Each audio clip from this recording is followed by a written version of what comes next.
do it if I find 30 there. Awesome. Amen.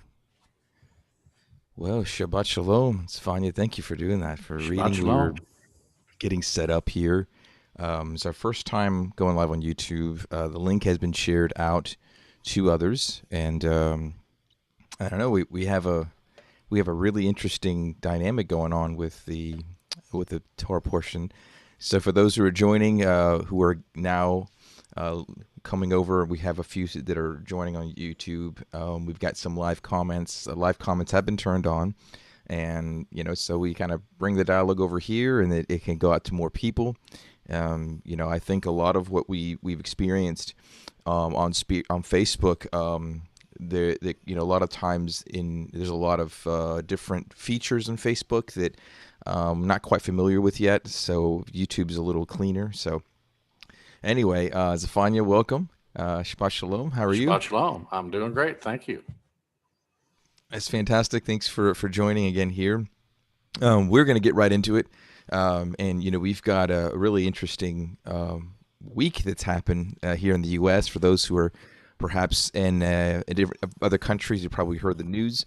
This platform here is not for political activism or anything that, but acknowledging the current events right now, the political climate in this time right now. We certainly want to acknowledge how challenging it is for anyone here in the U.S.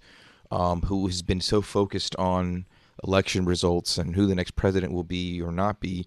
I want to just have as a reminder that we are a nation of priests. And many times, what's been dropped in my spirit, and Zephania, you could, definitely expound more on this. How quickly it is easily we can lose sight of where we are, where we're from, who we are, and getting too emotionally charged about elections, about kings and princes rising and falling. That the affairs of this world not consume us and not entangle us into this area of sin, which is bitterness and accusation. So up front, for those who study Torah, who are active in their communities and things, perhaps you feel compelled that this is a difficult time politically. However, spiritually and in the spirit realm and the battle, regardless of who's in power, there's always going to be a spiritual battle. Now, whomever comes into authority in the United States, we see that there's an opportunity for us as believers to be a little bit more specific and more intentional with our prayers, and to truly get into a place of prayer and fasting, and that may our prayer life be rekindled like never before. What do you think about that, Savanya? Yeah. Amen. And going back to your other comments you were mentioning, that Ephraim is scattered all over the world. We know that. And so that means Ephraim all over the world needs to go through difficult times. And, a lot of Ephraim is here in North America. We're trying to deal with some of our audiences here in the United States of America. And that this country, the United States of America, is going to need to go through difficult times to squeeze out Ephraim from their comfort zone to realize this is not our home. The United States of America is not our home. I may have a passport that says I'm an American citizen, but I have the scriptures that tell me I am an Israelite, and at my home, it will be in Israel, as the prophets have foretold, and that day will come about, and I am in the diaspora. I'm in the exile, and when you're in an exilic situation, you're going to have to go through a lot of things, and one of the particular examples we can look to is the prophet Daniel. We know that Abraham saw the rise and fall of different rulers, but Daniel the prophet is another one as well. And how was he looked at in all of that? Each of those rulers saw him as a man of integrity. Well, maybe it could be questionable with Nebuchadnezzar's son, That could be questionable right there. But a lot of the rulers saw him as a man of integrity. He continued to be consistent. Continued to pray, knowing that he was an Israelite. He didn't think he was a Babylonian. He knew he was an Israelite, and he continued to pray towards Jerusalem. That's what he continued to do, no matter if there was an edict. It didn't bother him what was happening. If there was an edict, he was still going to do it, because that's what he was supposed to do, and that's what he was called to do. And despite when Darius was the king, despite him ending up in a lion's den, Abba saw fit in saying, "Hey, I know I know your heart. I know you've been consistent in your belief and your understanding of who I am. You've been a man of integrity, to the point that people can come to you from all walks of life. Even a king that doesn't even know you can come to you and say, there's something, I can see something about you and that you're different." And here he was pleading for Daniel when he was thrown into that lion's den, that he would survive, because he wanted to believe that Daniel's God was truly the righteous king. And so I think that's a good example for us today. What we need to hold on to, no matter who's ahead of this country or not, that we need to be people of integrity, that Right. and need to be that kind of that light of Yeshua in a darkened world. And keep in mind, hey, the darker it gets, the brighter the light is. That's such a wise thing. And going in more in depth with Daniel, right? We see where do we have examples, right? Another good example would be, and I don't want to go into details about this, but when Paul was reading the situation, addressing the Romans. Romans 13 is very controversial for people to subject yourselves to government, and this is the kind of the wisdom that he had to impart to those who probably felt they were entitled to some kind of militant attitude towards Rome, sparking some type of unrest or things. And you could see clearly Paul saying, "Don't do that." And so I just look at the from all angles. Yes, I understand there is unrighteousness in governments and things, and so I'm glad that we're looking at this from a spiritual standpoint, because right now emotionally, if we were to open the floor and go, "Hey, what does everyone think about what's going on?" I see and you know what, there may be people called to that.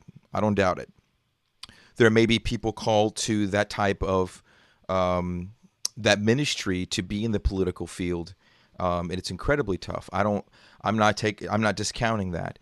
I'm just looking at, if we are really truly focused on priesthood, and we'll get into Abraham and how I believe the Melchizedek priesthood was manifesting during this, obviously, because Abraham learned about the Melchizedek priesthood. He was being trained by Melchizedek, right? And then he actually gets to apply some things, but also understanding the incredible sacrifice that he had to make. And it wasn't just with the binding of Isaac. And the overall theme of flesh versus spirit seems to be very timely, because we start to see really the nature, Abraham being the first that really truly we see on display, fighting the flesh nature. And we can see a clear contrast of when he was walking in spirit and then when he was walking in flesh, if that makes sense. And kind of the backdrop of the theme, I would say you have a group of people in this country, in this world, that believe that taking up arms or perhaps doing things in the natural realm will bring about some kind of spiritual change or revolution. When in fact, every time the Spirit, the Abba has poured out his Spirit on mankind, there was first repentance, and there was a reconciliation and making amends and walking in those things. So what do you think about that? Those who promote this activism in political thing, perhaps it's a little bit of a risk, because without repentance, we could find ourselves, becoming these rulers and kingships over people, just with a different garment. What do you think about that? Yeah, and uh, like you're saying, there may be some people that might have different callings. I do want to be very sensitive to our older brother Yehuda. We Hmm. had the Holocaust, and to really me to say that they should have done nothing and they should have just gladly went to the gas chambers without any Right. resistance. I cannot say that they should have done Right. that. And so Exactly. there's a fine line, and it takes the spirit of discernment to know Hmm. exactly where that line ends and where it begins. And but to say that we have all the answers, I don't have all the answers to this Yeah. as well, and it's a difficult thing, and you have to live um, very close to the Holy. You have to be very close to listening to the voice of Yeshua through the Holy Spirit to lead and guide you in all of this mess that we have going on Right. in this world. Right. Now, and I think that's good. These are good points, and we have to look at this from all angles. And certainly, it would be foolish for us to look at the scriptures with our American eyes or Western eyes or modern eyes. So we've Yeah. got several things working against us, right? It's a modern filtration that we think in context of our modern life, and then it's Western life, and then it's just drilling down to American life. And Yes. once you strip those garments and you say, well, the priesthood requires you to get new garments, like no one's exempt from that. Yes. Last time I checked, unless somehow someone's figured out some kind of a way to hack that and get around it, uh, we all have to strip our earthly garments. And these are just death garments, right? We have to die to Yes. self. We've got to say, like Abraham who crossed over, if we're not willing to do that, then the priestly garments that we really should be wearing and pursuing and training others on. That's the thing Mm. with these old garments Yeah. that we still have on of sackcloth and ashes and mourning and frustration and anger and everything else. Yes. I don't know how we would actually train or help bring disciples into the kingdom or allow for Yeshua to really rule and reign like he needs to in Yes. people's hearts. Like it's like it's a setup for failure because then you're just trading one prison for another, and that's where I believe a lot of the religious spirit gets the best of people. Yes. It got the best of Abraham. We see in this Yeah. parsha, this Torah portion, it really got the best of Abraham, doing some really unbelievable things that people in modern society would never dare. Putting their wife in a situation like, are you kidding me? Yeah. You're putting Yeah. her in a situation where she could have been violated, all Yeah. out of what? Because he was afraid of being killed. So we have a comment here. Oh, so Brian is he's on watching on YouTube live. So he says Abba's plan will be ushered in regardless of who's in power. We he's saying that we should exercise our right to vote, but ultimately not until Messiah Yeshua comes, nothing changes. That is true. I mean, it's man's kingdom. And for all those concerned about their religious freedoms being taken away in America and things, Yeah. it isn't like it's a one party system. There's so many things that people can do on a local level, on a state level, it and it's something to where ultimately if things get so bad and religious freedoms are being threatened, this is where the Almighty has always parted the waters for us, and it may be time for us to go to a safe place. We don't know. Yes. And there's a lot that want to promote a, kind of what they call it, the second Exodus or whatnot. And certainly that isn't something I want to address or go in depth. It's not even anything we can really reject, other than that it is referred to in the scriptures that something's going to happen to that nature. And like you said, this isn't our home. So when the call goes out, when the shofar blast goes out and the call, we just need to be ready. And Yeah. right now, this Exactly. this this spiritual training, the why we're doing this, going live. I mean, we could easily, you and I, anyone here watching, we could just be doing our own thing right now. Yeah. We don't need to be talking about Torah.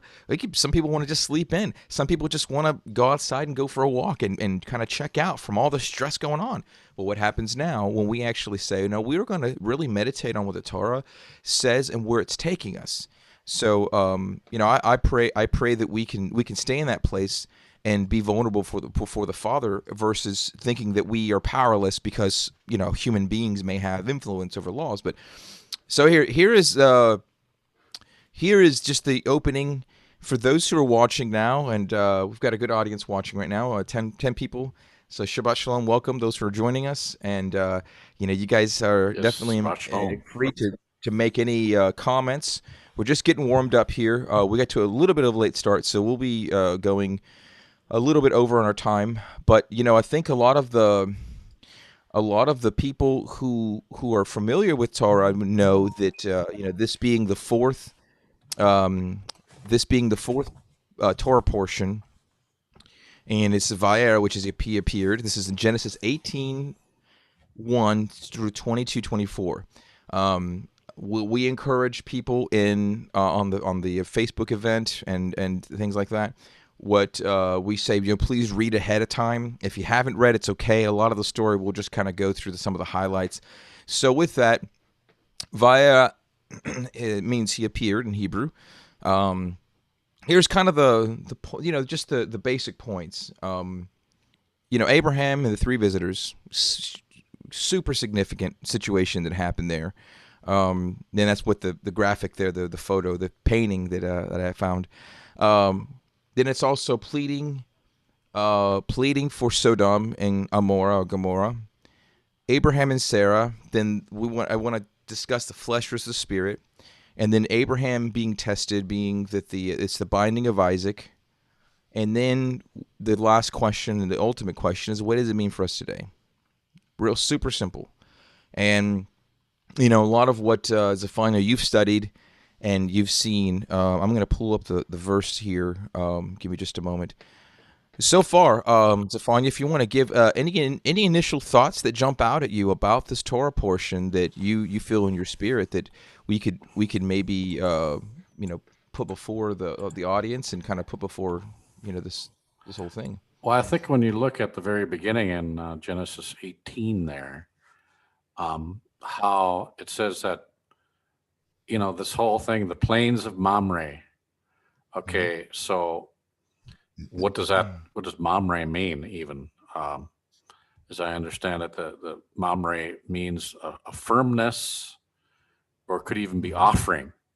Mamre could be. So he's in the plains of offering. It's kind of interesting if you want to think about that way. Yeah. And that Yehovah appears to him there, and he's just sitting in the door of the tent door, and it just when you see the how it said, he sat in the tent door in the heat of the day. Now, there's something in the verbiage there that you need to actually to consider, because I don't think there's any mistake in the verbiage even. Sitting, why the detail that he's in the tent door, and it's in the heat of the day. Right. Now, right. Let me tell you this. Why, if you, now I've been in the desert, in Israel too, in the Negev, and you don't want to be in the tent door in the heat of the day. Right. You just don't want to be in the tent door in the heat. You want to be in that place where all the shade is, because it's really hot. And if he was in the tent door in the heat of the day, that he was there in anticipation, looking. And so that's why we're supposed to be watchmen. He was a watchman. We have to be at a place of anticipation, always watching and looking for Yehovah to come to us and lead us and guide us into what he wants us to do. Yeah, it's interesting because here Abraham's learning, and I want to just kind of have this as the backdrop. Abraham, being a man of I guess you would say, a territory that was very much, man-made. It was ungodly. He was drawn out from it, right? Yeah. And then Melchizedek teaches him priesthood. And it seems like there's two paths Abraham could have taken. He could have taken the route of a wealthy ruler because he had wealth, he had possessions, and he could have established his kingdom for Yes. himself Yes. easily, handily. I Hmm. mean, look at Yes. the different battles he had. Look at the different kings.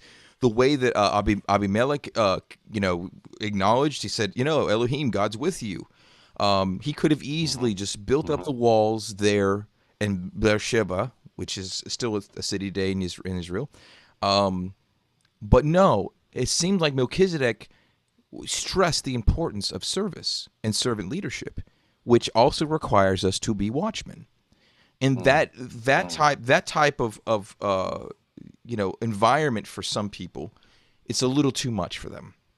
It's easier to check out, be in an audience, and not participate in the things of heaven, and let others and kind of outsource it.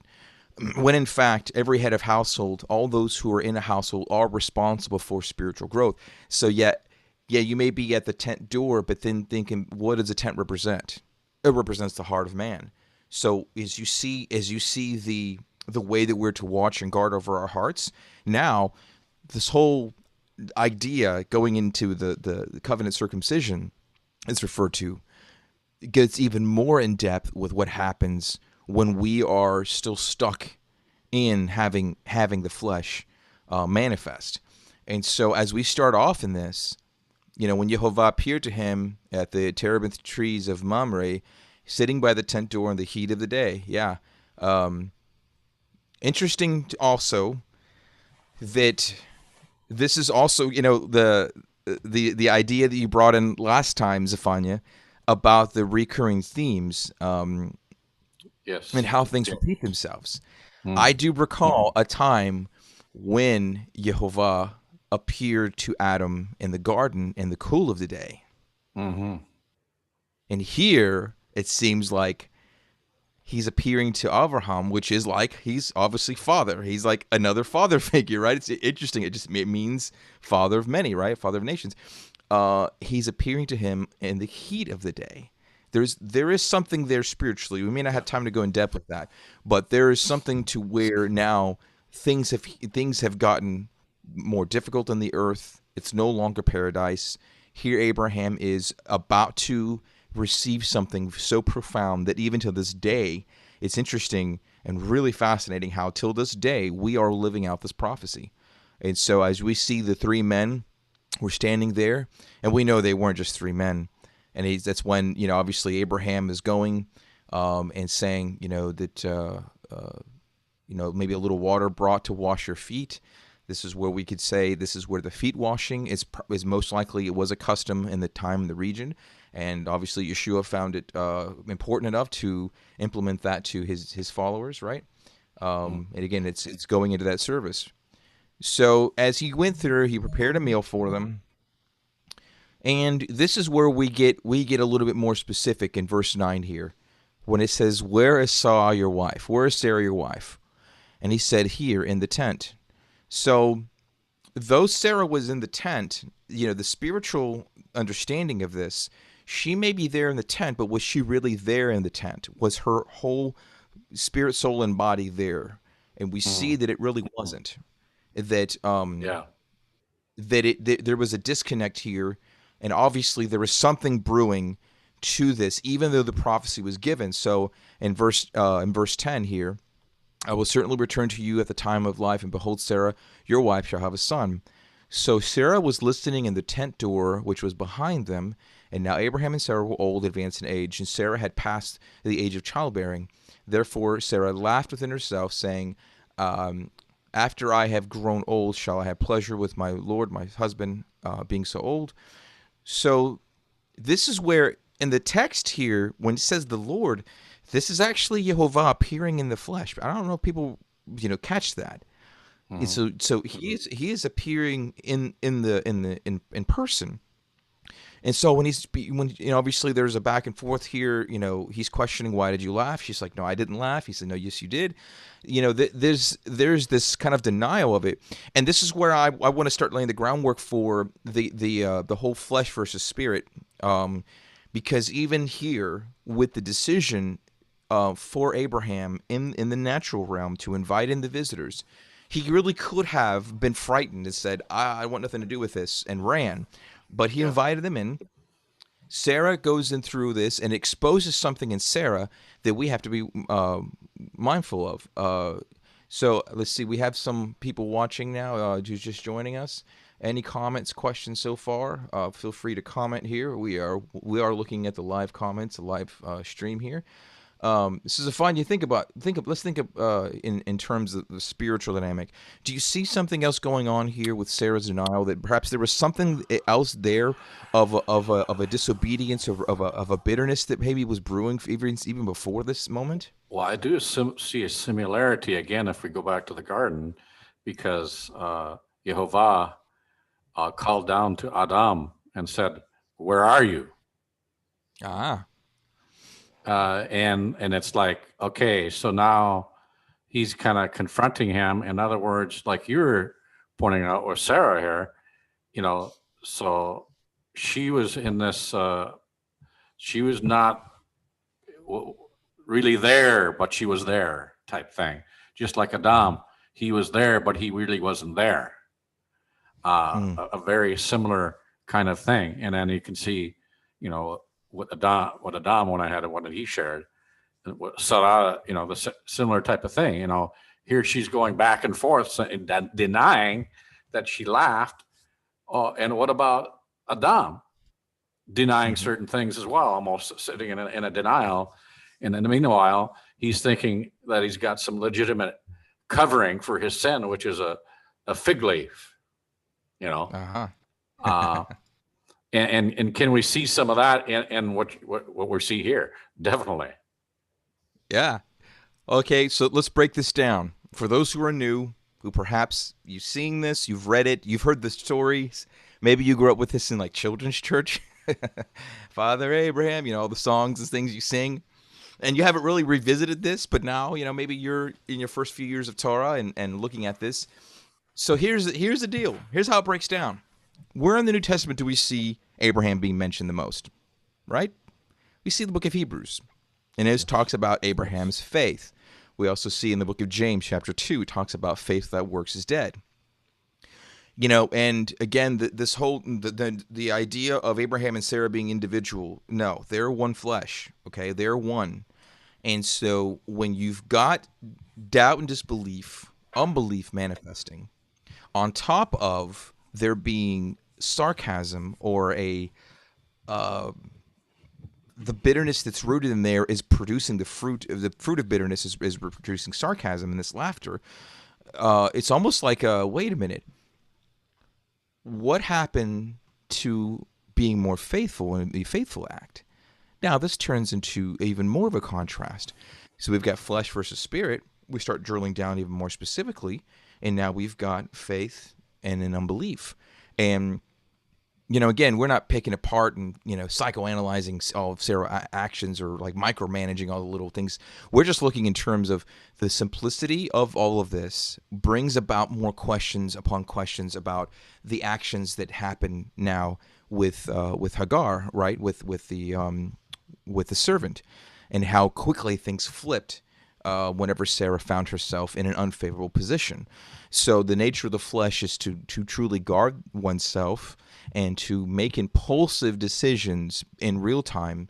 And so the lesson here, the takeaway, if you were to break this down for somebody and go, what does this mean for me right now? It means very much so that doubt and disbelief will take you out of the present moment and will have you laughing at the promises of your Heavenly Father. Mm. Mm. Simple, right? So when he says, I'm going to bless you with this, or I'm going to, anoint you to be called to something, very much so, we could laugh within ourselves going, hey, yeah, right. And then at the same time, grow into a place of unbelief. And this is where a lot of those in the Torah movement struggle with.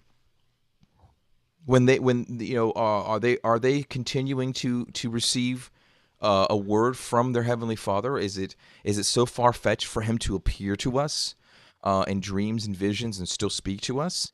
Does everything have to go down to logic and reason? Does everything have to go down to this? Oh, well, I didn't see it in the Word. Where does it say it in Torah? Well, there's a lot of things that's not in Torah. There's things that are written in our hearts that become something that we see in Torah, and that we see that is because Torah means instructions, right? So a lot of what Abraham is going based on here, I happen to believe Melchizedek was the one that really prepared him for this moment. This is a significant moment in Abraham's life. Just like with Jacob wrestling, the messenger, or seeing the ladder, this is one of those defining moments. And I think it should not be taken lightly. This is incredibly important. So before we get into this next section, Zafania, go ahead if you have Yeah. some comments on it. I would say too, here's an interesting aspect too. We have to remember who is the one that said to Avram, no, it's not going to, we can't trust Jehovah. He said he's gonna, he said it's gonna do it through us, through your seed and my seed, and through my womb or whatever. But no, this is not going to happen. Go into my servant. Mm-hmm. And now we see her, laughing and, almost like, that's kind of, yeah, right. I mean, that's really, it's really going to be me, and I'm so old and all this kind of thing, Right. and do we have those occasions in our own life where, Mm-hmm. the Father may say something, may speak a word to us, and it seems so ludicrous. Can we even believe that? And what does he do? He delivers. Mm-hmm.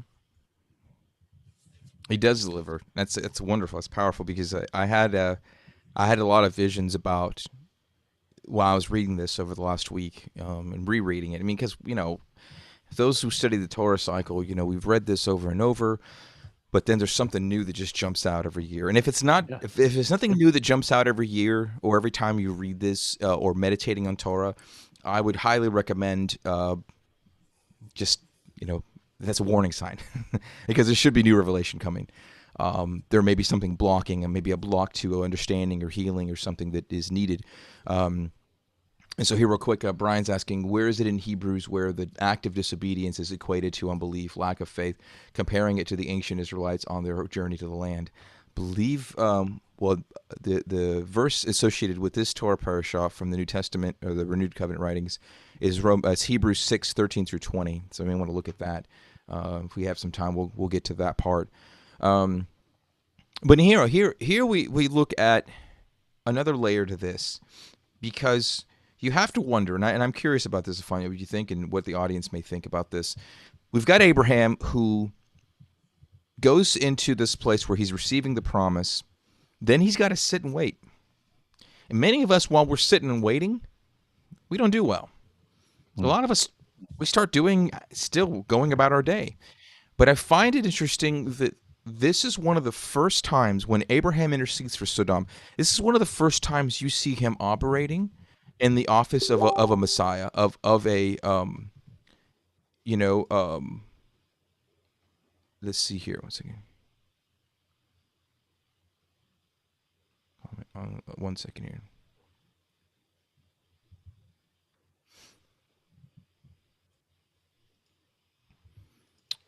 Yeah, so hold on, I had a question about Amanda comments. So if those who are having trouble making live comments, it should be in the stream there.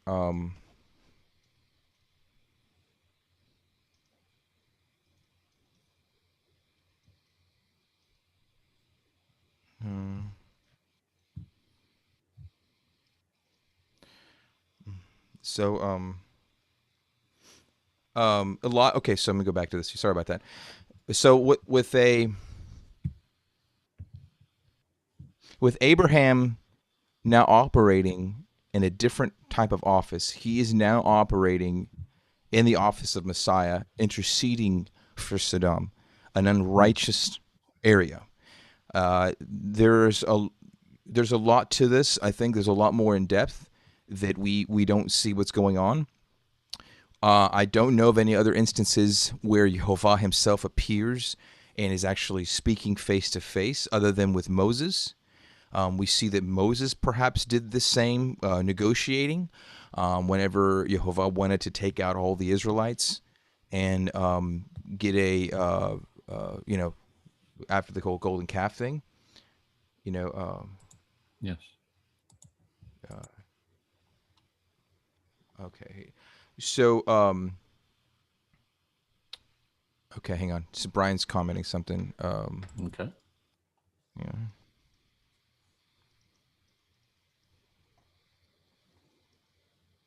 Okay, just technical. All right. So anyway, those who are in our audience want to make sure we acknowledge their. So yeah, you have to sign into the YouTube account to do the live comments. Otherwise, you just watch the stream. So either way, when people who are watching, if you didn't want to comment, you can just listen. If you wanted to comment directly, you'll have to sign into your YouTube account. So there's that. It shouldn't be that hard. Most people have a Google or Gmail, and so once Yeah. you do that, you open YouTube and you're able to do it. So it's so common Right. now. It's nothing exclusive. It is free, so we're good. Okay, so going back to this, when we have Abraham operating as a Messiah, I'm I'm I'm very much convinced that it was Melchizedek again prepared him for this, and Melchizedek being Yeshua in the flesh. And here we have another manifestation of Jehovah appearing to him and talking about Sodom, and how I see the parallel here in this negotiating of saying, if you found, it goes from what 50 down and all the way down to 10. So what really jumped out was how Jehovah answered him and gave him and it kind of empowered him, with regards to, speaking upon. And what happens when Messiah dwelling in us, the power of intercession is really, that's the whole point of this part of the story, the power of intercession. And what happens when we stand in the gap for others? What happens when Messiah dwelling in us can see an unrighteous area, a nation, a city? Very much so. We can see that the United States, that parts of the world are very much operating like Sodom and Gomorrah. And are we still willing to negotiate for them? Or are we willing to just dispose of them and we wish judgment on them? Because it seems like Abraham was still trying to find a way for them to be saved. What do you think about that? This is a kind of a surprise. Yeah. I mean, it's interesting you say that because I've been in this for quite some time now for the past, I don't know, I lost track of time, 23 some years. And you see a lot. And you'd see some that would, as they became enlightened to Torah and that, got to the point where they would say like, "Oh, I can't wait till we get to the point where we have a Torah-based society, then we can start stoning people." Now, Wow. so I mean that tells you the mentality that we have going on out there, where there's not anybody is willing to negotiate like Abraham was saying, Uh-huh. "Wait a minute, don't strike down the city."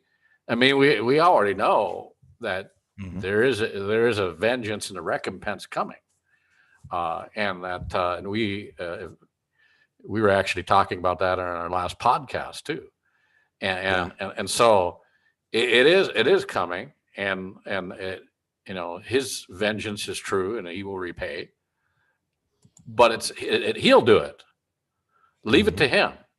Yeah. And let's look at the examples that we have, like Avraham, where he said, "Oh, like, okay, I don't have all the answers here, but you know, I would that not everybody perish, because even it doesn't is not what it says in the word, that even he himself, the Father Jehovah, would that Mm-hmm. nobody would perish." But, Right. and that we should have that mentality. We shouldn't be the type of people that would be quick to pick up a stone, Mm-hmm. because we're forgetting that whole passage where it's saying, "Let he who's without sin cast the first stone." Yeah. Yeah. Well, okay. So what you're saying, and what is being revealed in Scripture is that we've got to have some level of compassion for those even in the most unrighteous of settings. Oh, yes. That itself starts to bring up the dialogue about forgiveness. And how do we do that? How do we walk that out, right? Yeah, and nowhere are we even saying that you're condoning their sin. It doesn't mean that at all. We're not talking about that. We're when you're talking about compassion and extending and praying for them to actually become enlightened to where they are, to the truth about themselves and their own depravity, just like all of us have come to that place.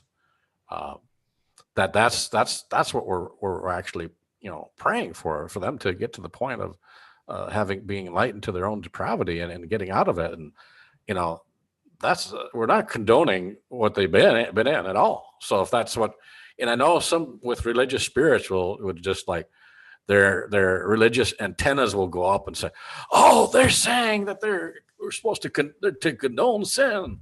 No, we're not saying that. We're saying that we want them to become enlightened to their depravity. Just like we all have to. Yeah. No. Okay. So we're not exempt from that. No. We still have to walk this out in a way that we can't say we see Sodom and Gomorrah about to be struck with fire and brimstone, and we're glad to watch it burn. If Abraham had that attitude, I don't know what else would have come into his life, judgment on himself for that level of self-righteousness, right? It is a huge responsibility to disassociate ourselves with self-righteousness. So whether it be in a country with those who promote things like abortion or other types of things that are unbiblical, are we at all? I'm not condoning. I'm not sure you aren't either. Anyone from a Torah perspective isn't condoning casting your lot for those things. But we're certainly in a time period now with the backdrop being Babylon, being Egypt, being these kingdoms, being that we aren't. There's no way for those of us who's to establish righteousness, and there's no way for us to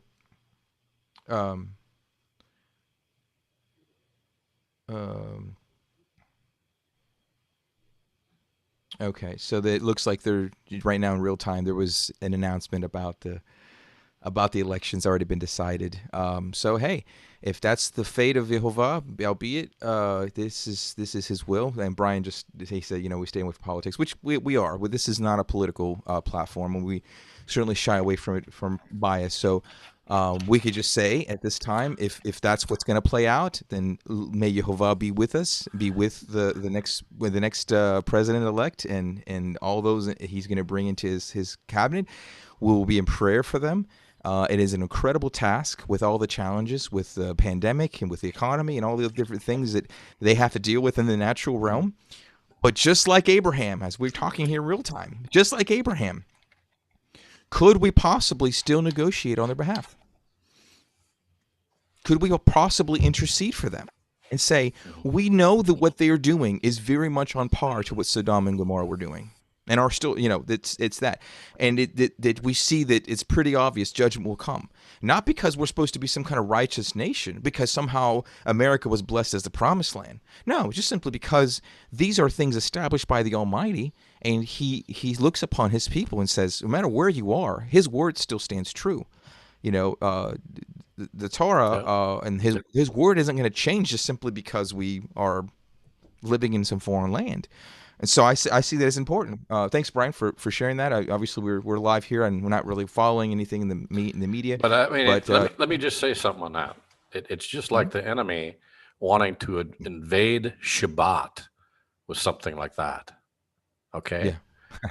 I mean, one of the things that I did on the Rev Shabbat at the beginning of Shabbat, I prayed very strongly that the Father would free us from all this type of stuff that's going on, and that we could really come in to the point of Shabbat and of just total rest away from the world and the distractions of this world.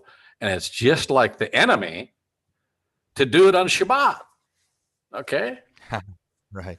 So those are the Right. things that Wow. we can look at and Yeah. and talk about and you know uh, again, it's just again tells you the darkness is where don't get uptight when you see all this darkness. It is going to get darker, Yeah. but Right.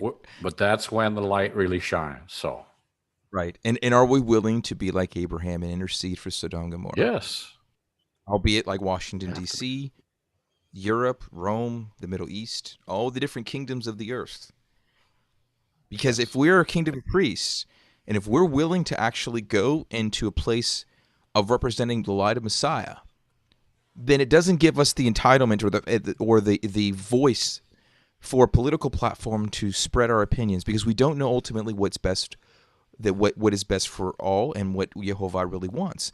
So we can say, okay, this may not be favorable for people who feel threatened about their religious freedom.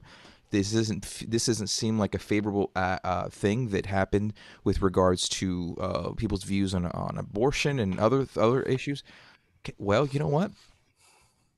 It's time to pray. Now, regardless of we knew this was going to intensify your prayer life. It's going to intensify how you go about, how you interact with people.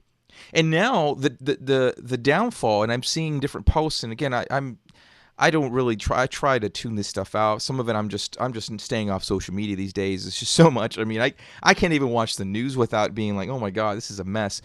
But I'm looking, can't be completely oblivious. But as I'm looking right yeah, now, if there's a call to action for believers, those who are truly want to represent the mind of Messiah, the heart of Messiah, and the light of Messiah, I would highly recommend you pray and evaluate judging others or casting any type of judgment on those who may have voted against what someone's political ideal is, because it will open the door for bitterness in your life. All it's doing is defiling yourself, because it says in Hebrews 12, it says, don't let the root of bitterness spring up, that it may defile you. And right now the climate is very much vulnerable, and it's very much tempting to open the door to a spirit of bitterness, so that we can grow bitter at those on the other side of the aisle or the ideal. And again, everyone talks about, it's a country divided. Well, it's been divided, and it's even more divided, even among believers. Is the Torah movement any more unified in 4 years? Is Christianity any more unified in the last 4 years? No. It's no matter how you slice it, we're all divided over something. But I see the importance now of looking at these lessons in Torah, and like you said, the biggest thing that I see is it's just a distraction. Because if somehow we're looking for the media to be some kind of a righteous establishment, I'm laughing a little bit because I'm thinking, how in the world would we expect a secular media, humanist media, to not have a humanist secular bias? yeah, That's what they exactly. are. Yeah, That's what they are. I mean, yeah, why would we expect the media to be honest and upfront about every perspective? Well, these are absolutely. corporations. Yeah, Why would we expect it? So when you let go of that expectation, it's like Abraham expecting for all of the rulers around him to be in submission to Jehovah like him. yes, And it'd be and like, well, that's absurd. yep, and what's happening is that people have to. I think more people are getting confronted with their own idolatry. That they said that tube that they sit in front of is the distributor of truth. Mm-hmm. Uh, I don't even know one thing that's the distributor of truth. That's all I know, and it's certainly not that electronic tube that people want to tune into uh, every single day. And they have it as their God in their home. What the people do is what they do is they set up their home where it's even all around it, like an Mm-hmm. altar to this thing. All their furniture is arranged around it, and the whole 9 yards. Mm-hmm. I mean, it's just like you know, sad. So as we go through it, it is, and we can get into a lot of sadness and grief, and the door point of entry. You just look at a spiritual standpoint. Um, We were not created with the spirit of fear, and I'll continue to say that, but power, Mm, love, and a sound mind. yes. So when there are things that interfere with the power of Yah being in your life, with love, which is walking in love, is also walking in patience, forgiveness, all the elements of Yeah. love. Right. And having a sound mind it doesn't mean, oh, I'm smart enough to make good decisions and to think for other people. Having a sound mind from a Hebraic standpoint is having a renewed mind and having a mind that is fixed in meditating on Torah. How many times you see in the Psalms and things it says meditate on Torah day and night, right? The Psalm, even Psalm 1. So if that's the formula for us to actually have a sound mind, and what does that mean? It doesn't mean that we use our minds in a sharp way to pierce through others if their perspective is different, or their political ideals, or their moral compass is different. You think about how much can be brought to repentance when they see the consequence of their actions. Everyone's going to have buyer's remorse, or voter's remorse after, like, oh my God, what have we done? There's an opportunity for us to continue to walk in this. So as we go through the rest of the Torah parasha, and I really want to make sure we're flowing in spirit, because we don't, again, Mm, when I felt convicted to go live a few weeks ago, even before the election, from end of the feast cycle to Passover, after a couple weeks after Sukkot, I felt in my spirit, there's a responsibility we have to support one another. And mm, I'm saying, let me just go live weekly and see where it goes. That's what the intention is, just to provide a support. So you know what, this hour or so that we're spending may be your only chance to be around those who are going to be outside of the fog of what's happened. And I feel that critical responsibility. I don't know about you, Stefania, and I'm not saying this is mm, the only form. I'm saying, but this may be in moments in time. You're taking snapshots of your life. Could it be that this is going to create a platform for those to feel, yeah, I want to enter into complete rest? Because if you're like me, like anyone else in the world that has maybe been exposed to this, it's incredibly hard to enter into rest after breaking news and after unrest, and then the way you're looking at the markets and the economy, and you're looking at these things, and we're like, oh my God, there's a lot of uncertainty. How could you enter into rest knowing that all these things are about to happen? So no, I think that having the mind of Messiah and renewing our minds and having a place of true rest, and honoring Shabbat, it's now, we're not just taking a day off, we're truly guarding Shabbat. And this is why I believe this is even more important to continue to go live weekly, and to have a healthy dialogue about this. And so let's go into kind of like with the rest of the parsha. We see kind of like the summary of it. We see that Abraham's dealings with Abimelech, and I think it's kind of very similar to a theme that mm. we very much see, that there are rulers and those in power around us, that we could have dealings with, but we don't have to deceive them. So we see Abraham deceiving Abimelech, saying, okay, Sarah, go, Yeah. you're my sister. Well, it's half sister, is a technicality. So it is truthful, but it's not truthful. So even in our own intelligence, we could say, well, there's a technicality. I wasn't lying. Well, he wasn't being forthcoming. And it wasn't Abimelech, was visited by Yehovah in a dream saying, okay, this is a consequence. Don't touch her. And, he laid out all of that. So what do you think about that? This decision seemed to be probably, again, because he's done this before, how could you possibly repeat the same boneheaded decision to put your own wife in a vulnerable spot? Yet Yehovah still had mercy on him. He just got done negotiating and operating in an office of Messiah for Sodom, and then makes this boneheaded decision in the flesh. Out of what? He says, because I was afraid I'd be killed. So think about what fear does to those who are trying to walk upright. Is even more of a it's like, does it get even more obvious of what a spirit of fear will do when he says, I didn't create you a spirit of fear, power, love, and a sound mind. Well, when the spirit of fear comes in, tell me, Zephaniah, help me understand this. What comes in once fear sets in and takes root? Do Oh we my, see this happen more often? all kinds of stuff. I mean, trying to, if it's fear of man, Yep. there's all kinds of fear. Fear of man for one, and this could be where Abraham, his specific fear could be fear of man. Uh, you Yep. know, and what does fear of man do? Well, next thing I do is you don't really, tell it like it is. What you'll do is that you'll kind of like you'll tell a lie is what you'll do. I mean, you can say in yourself, well, I'm not really telling a lie. It's a half truth. There's no such thing as Right. a half truth. Come on, it's the full truth, and it's nothing Yeah. but the truth, like they would say in the courtroom. Right. The whole truth and nothing but the truth. But it's not. There's no half truth. It's either a lie or it's the truth. And it's Right. kind of interesting looking at his name that he's dealing with, Avimelech. Mm-hmm. It's almost in the name. It's a confrontation right there to Abraham to say, wait a minute, yeah, my father's king, and I need to know he's king so I don't have any Yeah. fear. That's why, Right. you know. Yeah. Yeah. And think about the compassion. Even though Abimelech doesn't appear to be a believer, but just someone who regionally, maybe just a man who is after his own profit or gain. Um, let's just go on and say it. He's kind of like a politician ruling over a certain thing. He acknowledges Abraham almost on the equal plane because afterward he's like, okay, I Yeah. see God's with you. I see you're blessed. And they make an oath. Of course, towards the end of the parsha, we see that this oath is, made at Beersheba. He gave them Yeah. 7 lambs.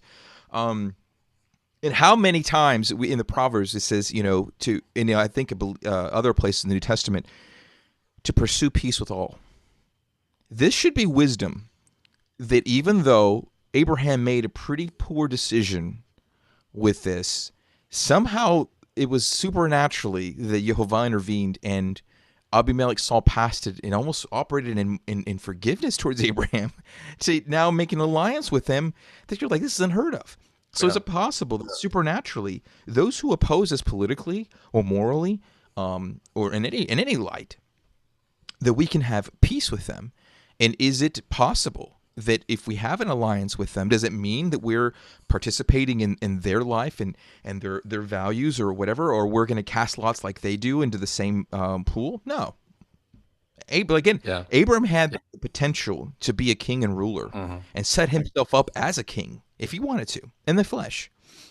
And this is kind of another thing, insight here. And then those who are joining the broadcast, we've been streaming for a little over an hour. We're going to go a little longer because we had some just getting online about 8-10 minutes.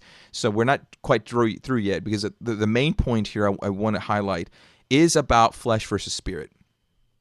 Mhm. And you see that after the Abimelech's account, we see this is where, the whole thing with Abraham and Sarah and Hagar. Okay, real uncomfortable, a bit challenging to describe to people who may not be familiar with the custom or thinking, well, how could Sarah agree to this? But again, this whole decision was born out of fear.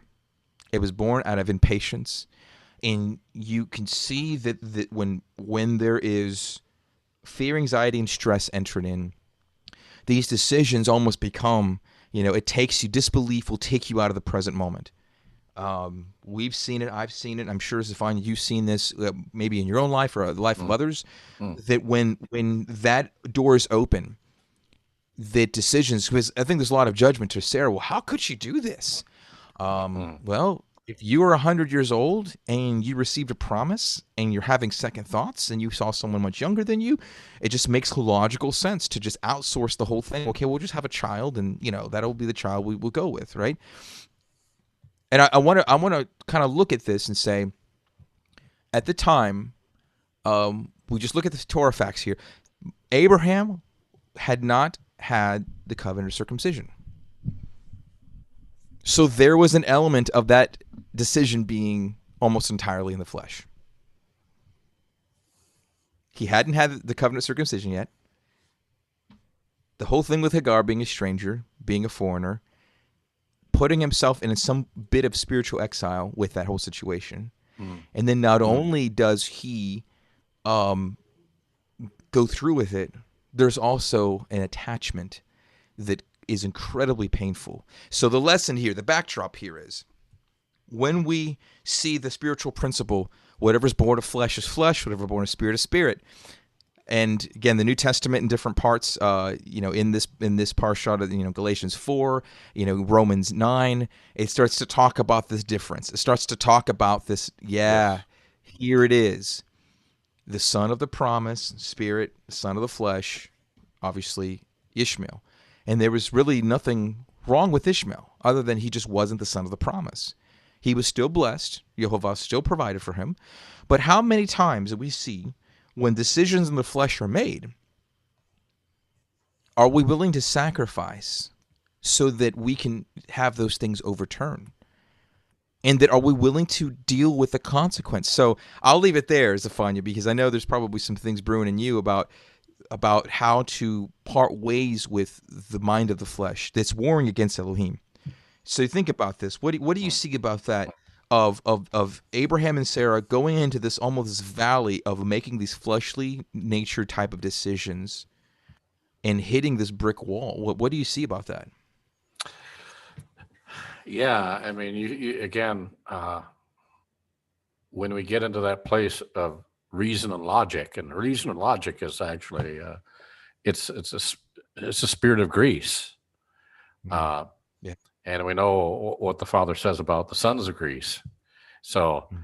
it's like when we get into that mindset. Okay, yeah, okay, so okay, I have no heir.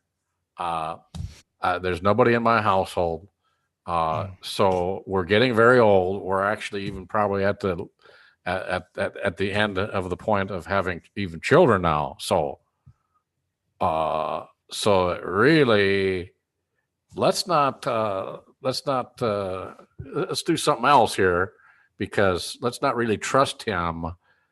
You know, or are they even saying that? No, when reason and logic enters in, that spirit, you're not even thinking of the fact that oh, that you're not trusting him. Mm-hmm. That didn't even enter in, because he's not even really a part of the picture when you make that decision. Mm-hmm. And that's what reason and logic does. You just are looking in. You have the glasses of reason and logic, and that's all you can see. And it says, well, this whole thing makes sense. So it makes perfect sense. So this is what we should do, because you know Right. and then finally it's like you get to that place that where there's the sowing and the reaping, Mm-hmm. and you begin finding out what happens when you make the wrong decision. Then you're gonna reap from that sowing, you know. And it has to. We either we get to the point where we're going to have to repeat that all over again, because and try to learn until we learn the lesson. It will be repeated each time all over again until we learn it. And he has compassion enough on us that you know he's not going to get us to the point where we're going to suffer some serious consequences, but he'll get to the point where he gets through to us, and finally we'll learn. Mm-hmm. Right. Finally we'll Right. learn. Okay. You know. Now that you're laying this out, how finally we're going to learn, right? Let's look at the major biblical figures who made some pretty poor fleshly decisions and then had to have a sacrifice to overturn Yes. it. Oh, yes. I We can think of start King with David right now. King David, Yeah. right? Opening Yeah. that door. What was the consequence? The child was without, Yes. right? To be born, Yep. right? That Right. passed. But then from the same womb, who came? Yes. King Right. Solomon. Exactly. Yep. That was the son of the promise. It's almost the same dynamic. That Yeah. that was child born of flesh is flesh, and the works of the flesh lead to death. And it's unfortunate that whole thing happened. But then David picked himself up. He and Bathsheba had another child, and that child brought in the first temple. Yeah. We see Abraham and Sarah going through this. Hagar and Ishmael, and Abraham having an attachment to both of them. I mean, Yeah. how wouldn't you? After Yeah. living for 13 years with him and in going through circumcision, Ishmael as a 13-year-old going through circumcision with him. Like, oh my gosh, this is a huge deal. Yeah. And then they're sent away, right? But we see Abraham still getting up early in the morning, providing for them, doing whatever he could. But had it not been for Yehovah coming to Abraham and saying, do what your wife says, we don't know what would have happened to them. We don't know how that would have spun out of control, right? Had Yehovah not Yes. intervened. So then we see Isaac being born, the Yes. promised son. Yep. And as he's being raised, what's the sacrifice that Abraham has to make Wow. as a test? Yes. You think about the side, you're like, okay, so now you just brought me this son, and then I've got to go and like take him up to the altar or go to Mount Moriah. Let's go to that as we wind down here on Genesis 22. I'm reading from here.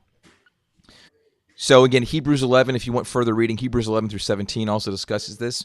It says, now that it came to pass these things that Elohim, that God tested Abraham, and he said to him, Abraham, and he said, Hineni, which, I'm here I am.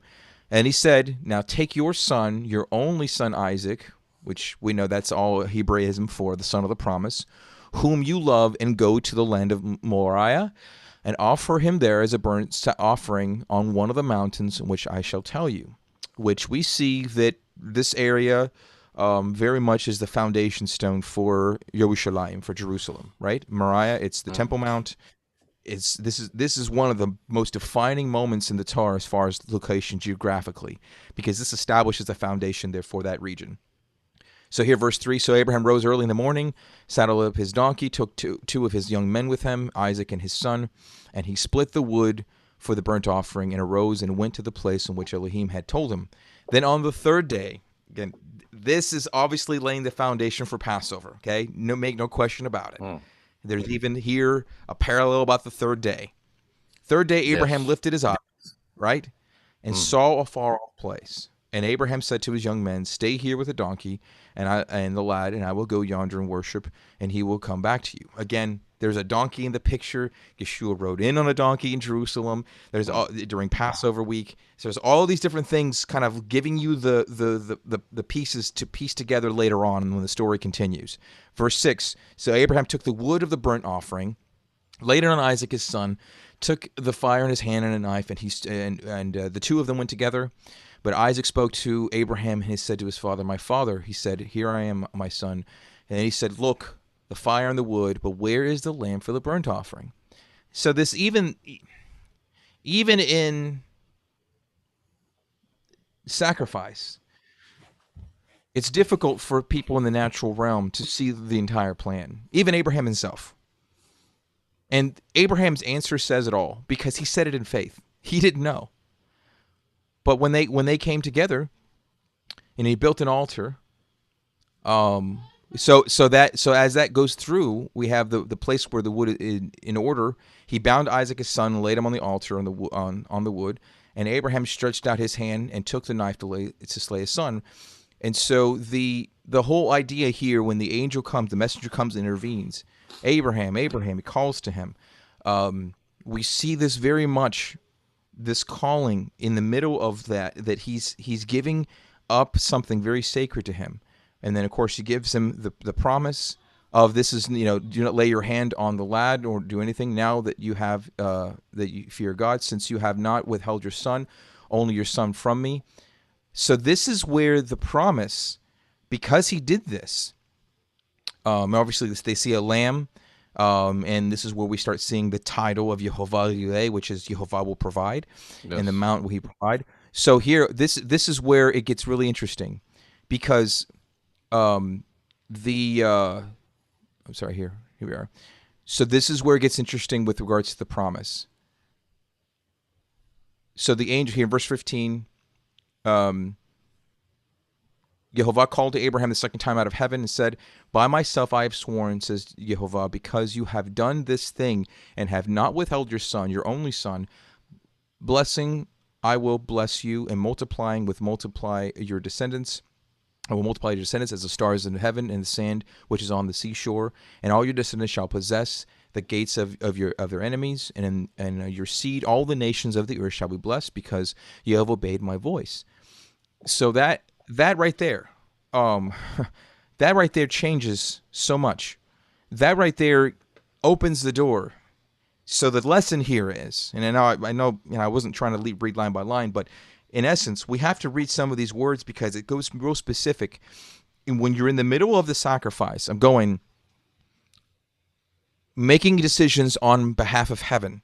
What Abraham was doing is a rehearsal, something that's already gone on in heaven, where the lamb was slain for the foundations of the earth. We see that, right? That's written. The end is written for the beginning, right?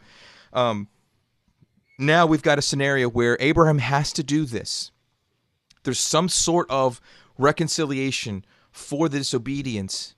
There's some sort of amends that he's making spiritually for the decision in the flesh that he made. And many times in our life, we're faced with that, where we may make these decisions in the flesh, but in the natural realm and the spirit realm, he asks us to do something to overturn it. And we see that Yeshua had to very much be that for us. Yes. This is where the foundations of the Lamb of Elohim, the Lamb of God, start coming in. This is where a lot of our ideas of redemption and atonement and sacrifice for Passover, we don't understand it because we are still stuck in our logic and reason. So what do you think about this? What jumps out to you about the binding of Isaac and what it actually means when we sacrifice something? Well, one, some of our listeners will know this, but I'd say remove that Sunday school image that we're talking about in Isaac, who's just some little teeny child. They really, it's really a good case for the fact that he was probably pretty close to Yeshua's age when Yeshua submitted himself unto death. So here we have a type of Messiah Yeshua in Isaac himself, submitting himself unto death. And here we have the Father as well, offering up the Son, his Son as well. So we see these images that are going on right here, and just playing out, and it's just an awesome story of redemption, our own redemption, really. So right. And I think of that that verse about us being the sand of the seashore and the stars in heaven. That's just that as well. I mean, it's profound, and it's a confirmation of what was already spoken before. Yes, and it's almost like this opened the door to that. So anybody in the who's watching live, we got a few still watching. Any comments, questions about what we've talked about so far? Don't want to exclude anybody. Think about. The promise was received. He promised him, you're going to have a son. Now he has a son. But because he decided to open the door and crucify the flesh or sacrifice the flesh, whatever, what word you want to use, he decided to do the most difficult thing prophetically. And that in very much in the same area, same region. And there's people that may disagree with this, but could it be the very spot on Mount Moriah that's where Yeshua was on the execution stake? Could it be? Yeah. I mean, we see that maybe it was renamed the Skull Mountain or Golgotha. It could very well be that. There's been all kinds of different studies about where where he would have been, but I don't think it's any coincidence. Could it very well be that it's that spot that where Yehovah appeared to him and showed him and provided himself for a lamb. So as we wind down here, we'll go about another 5 minutes or so. What I see in all of us wrapping this up, it's pretty clear what he was showing me about flesh versus spirit. But then again, like looking at the issues today, and that a lot of us aren't willing to make sacrifices like this. We're just not. It's too hard, and it's a little difficult. And I'll be real careful when I say this. It's real difficult to make these sacrifices with such a intense and expressive self-love culture that we have now in modern society and in modern religion. Yeah. We see those who are stuck in the self-love. It's all about me. Last time I checked, look, I could be wrong. Last time I checked, those who are consumed with kingdom of self, consumed with self-love. There's nothing wrong with loving oneself. But when it's taken too far, and it's narcissistic in nature, and when it's really just self-centered, you can't operate in priesthood. You can't care for others. Yeah. Empathy is out the window. and making these sacrifices when we're supposed to make them. Yeah. Not happening. What do we do as children when we don't want to do our chores, when we don't want to do something? We start making excuses. We start throwing a tantrum. Yeah. We start throwing a fit. And all of a sudden it's like, oh, okay, well, I'm not going to do it. And we expect somehow for Yehovah to still provide and to bless our mess and to pick up the pieces. And we cry out to him, and still in his mercy, he still puts us back together. He still helps us with that. But I tell you, there's coming a time where it may be a little difficult to still have that attitude in the flesh when he's calling us out into the wilderness. He's calling us out to go to the promised land. And that's where I think that a lot of people playing games with religion, playing games with the self-love culture, with this, politically correct culture. We see this is dangerous. We do have a comment coming in here from Connie. Abraham said Yah would provide himself the lamb, but a ram was caught in the thicket. Years later, finally, the lamb that had looked for came, and Yohanan John proclaimed, "Behold the Lamb." That's great. That's it. Yeah. Hallelujah. That is an I love that. That's an interesting parallel. Yes. How Yohanan. Oh, here's another dynamic. Yohanan John. We say John the Baptist, which we know he wasn't a Baptist, but he was. Yes. He was the immerser, the one. Was he not a Cohen? He was a priest. He should have been the high priest. Yes, should have been. Yeah. And so the office of the priest, the high priest, the Levite, Abraham walking in the priesthood, the Melchizedek priesthood, could it be this is where the priesthood was really being transferred back to Melchizedek? Because at the time, right now, when Connie's referring to that, this is in the renewed covenant writings in Matthew, different parts of the New Testament.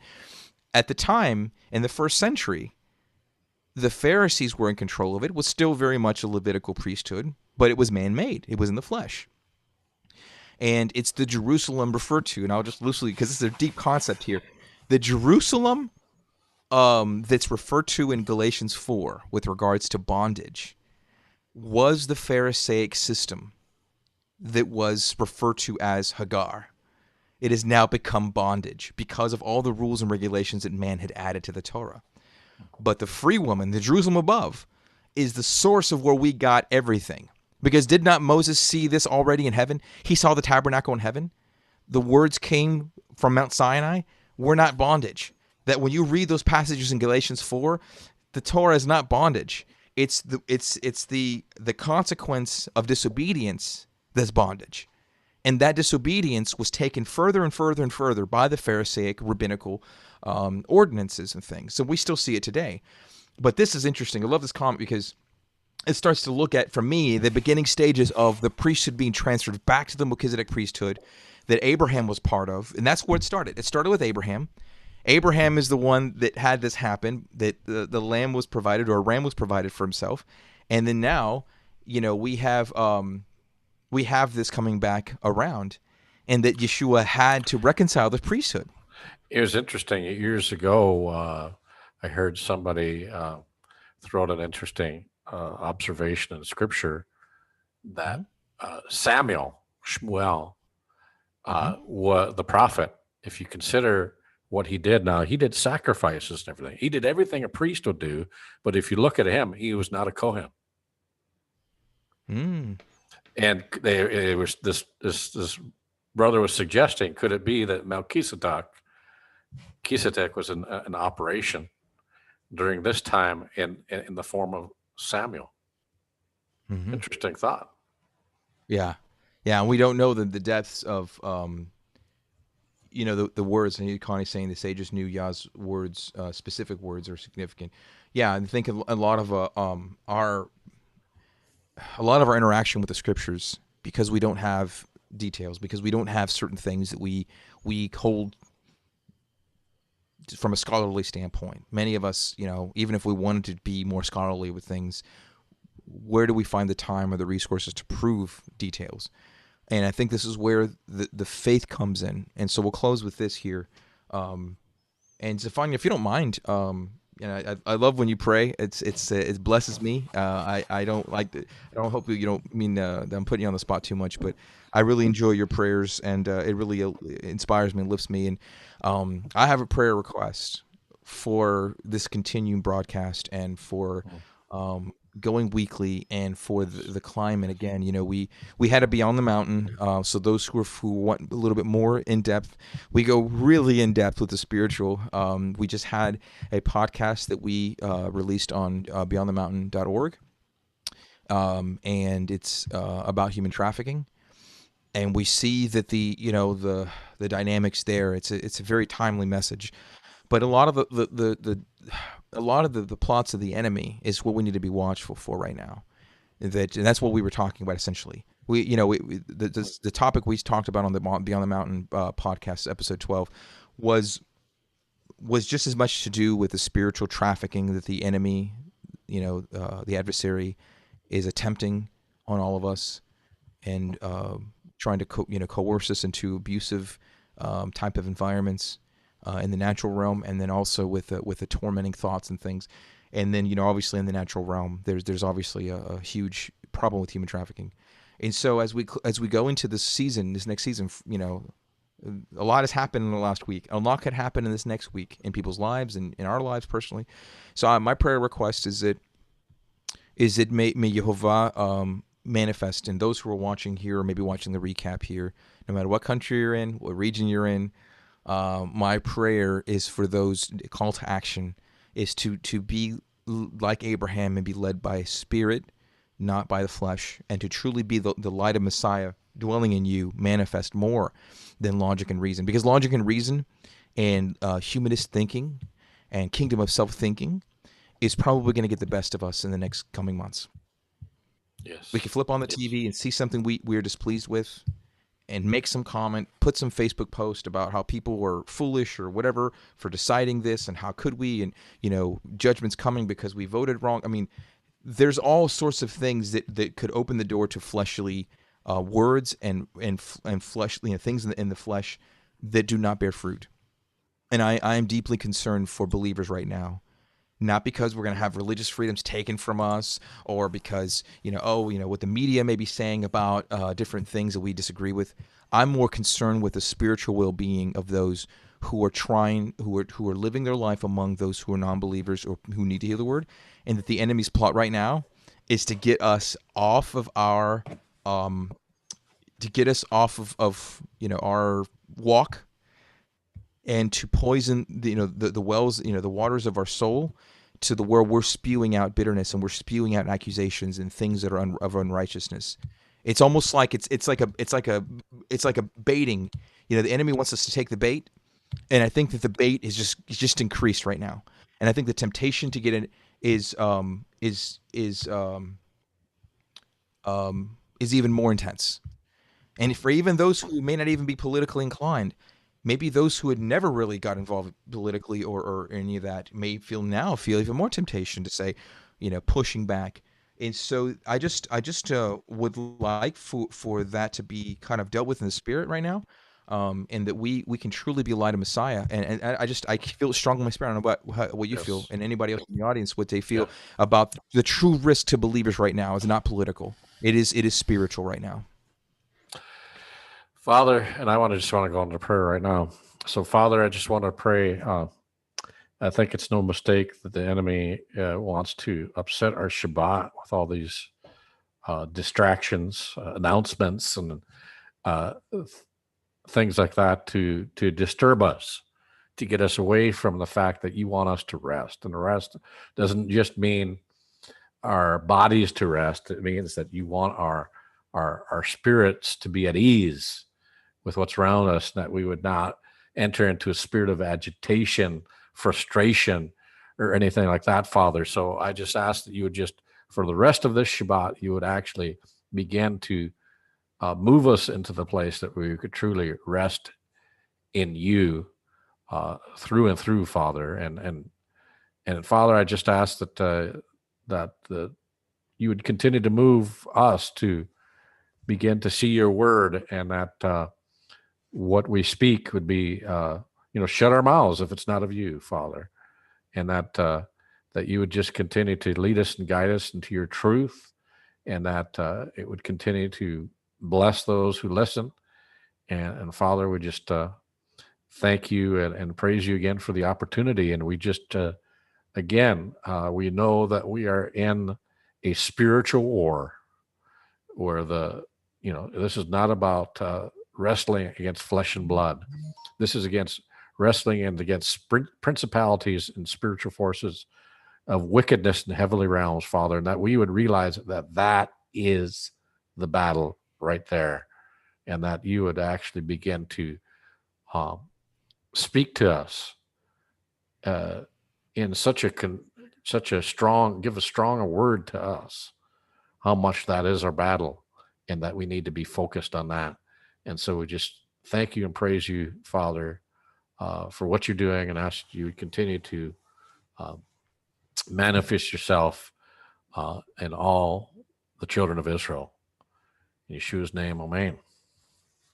Oh man, thanks, Fanya. Thank you for everyone for watching. And we try to keep this under an hour. We went a little over this time just because we were getting warmed up. We got, please feel free to post whatever comments still even after this broadcast. Feel free to, post on the Facebook if you've got other insights that may hit you.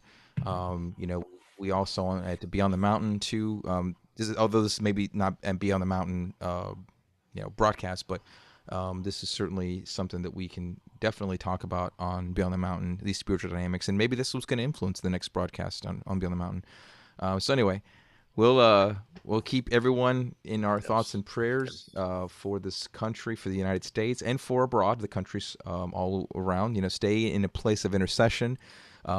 Be willing to plead for Saddam, for these regions that are maybe manifesting in righteousness, to truly have compassion on others, and to walk in the light of Messiah no matter what. So with that, we'll end, and we'll say Shabbat Shalom. And Shabbat Shalom. Yes, and I agree with you, Zephaniah. Let us all have a restful Shabbat away from the distractions. I'm not going to, I just don't want to even turn the television on right now. I just want to rest and dwell in that peace and restoration the Messiah. Only Yeshua can give. So, all right.